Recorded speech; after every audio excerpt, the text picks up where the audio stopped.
Master mind की videos में आप सबका खुश आमदीद। उसी रात का जिक्र है, मैं बेखबर सोया बड़े मज़े का ख्वाब देख रहा था कि अचानक मुझे किसी ने झंझोड़ा, उठो कमर, हमला हो गया है। और साथ ही कान फाड़ देने वाले धमाकों की आवाज़ आई। मैं हड़बड़ा कर उठा। पहल तो कुछ समझ नहीं आया, फिर धमाकों की आवाज़ और साथियों के शोर सुनकर अंदाज़ा हुआ कि हमला हो चुका है। इस अचानक आफत से मेरे नीम बेदार हवास परेशान हो गए। परेशानी की हालत में और तो कुछ समझ नहीं आया, उल्टी सीधी वर्दी पहनकर अपने मोर्चे में जाकर बैठा, जहां पहले ही मेरे 4 साथी मौजूद थे और अंधेधुंध में फायरिंग कर रहे थे। ये मेरी ज़िंदगी का पहला मार्का था। निशाना तो मैं बहुत अच्छा लगा लेता था, इसलिए मुझे स्पेशल सर्विस ग्रुप के लिए मुंतखब कर लिया गया था। मगर इस वक्त शायद मैं अपने होश में नहीं था और बेइंतहा खौफ मुझ पर तारी था। पूरा जिस्म कांप रहा था और बंदूक मेरे हाथों से गिरा ही जाती थी। मैं बड़ी कोशिश करके जंग में हिस्सा लेना चाहता था, मगर बेसूद। मैं घुटनों में सर दबाकर रोने लगा और अम्मी को याद करने लगा। मेरे साथी बराबर दुश्मन पर फायरिंग कर रहे थे। कुछ ही देर बाद मैंने महसूस किया कि हमारे मोर्चे में एक शख्स का इजाफा हो चुका है और ये हमारे मेजर साहब थे। उन्होंने मेरी पीठ थपकते हुए हौसला बढ़ाने की कोशिश की। शाबाश जवान, फायरिंग करो। लेकिन इस वक्त मेरे हौसले ने बढ़ने से जवाब दे दिया, मगर मेजर साहब का पारा ज़रूर चढ़ गया। पहले तो उन्होंने मुझे 4-5 फौजी गालियाँ दी, फिर लातें और घूंसे रसीद किए, मगर इसके बावजूद भी जब मेरी हालत में तब्दीली नज़र न आई तो उन्होंने मुझे कमर से पकड़ा और सर से ऊंचा करके मोर्चे से दूसरी तरफ फेंक दिया, जिधर गोलियों की बरसात हो रही थी।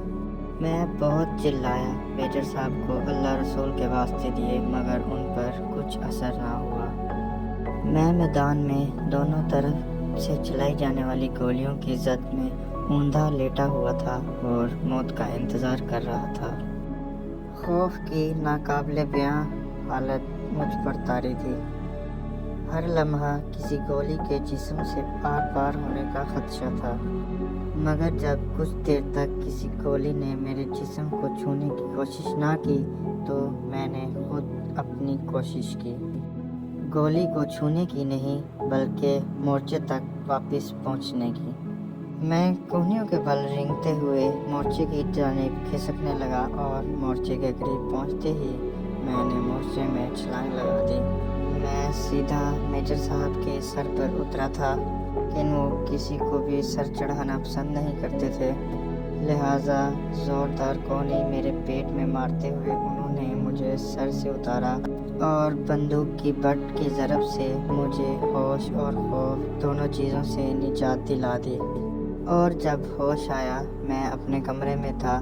सर पर पट्टी बंधी थी और चोट ज़्यादा गहरी नहीं थी, लेकिन फिर भी दर्द की लहरें उठ रही थी और मैं अपने बिस्तर पर लेटा गुज़श्ता शब के वाक़यात को याद कर रहा था।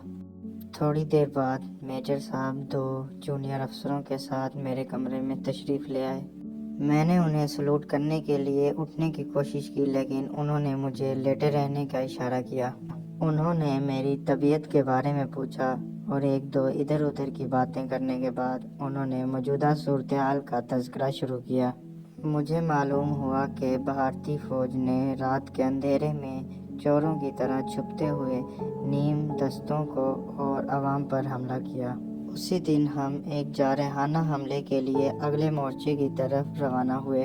रास्ते में खड़े लोग पाक फ़ौज जिंदाबाद, पाक फ़ौज जिंदाबाद के नारे लगा रहे थे।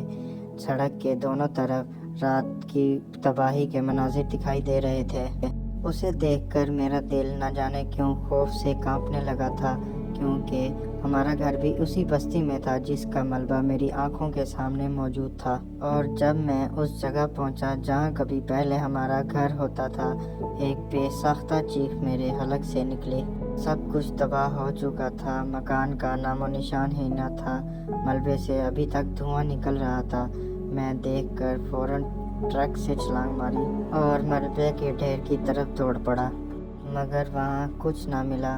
बस मलबे के ढेर में एक नन्हा मुन्ना सा बाजू मिला, जिसके हाथ की उंगली में एक सोने की चमकती हुई अंगूठी थी। उसे देखकर मेरा कलेजा फटने लगा, क्योंकि ये मेरी बेबी का हाथ था।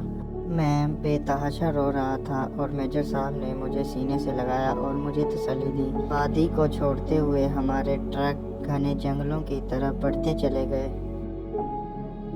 दोस्तों, अगर आपको हमारी वीडियो पसंद आई है तो हमारे चैनल को सब्सक्राइब करना ना भूलिएगा। वीडियो को लाइक कर दें, शेयर कर दें और बेल आइकन को दबा दें ताकि हमारे हर आने वाली वीडियो आप तक पहुंच जाए। मिलते हैं अगली वीडियो में, तब तक अल्लाह हाफिज़।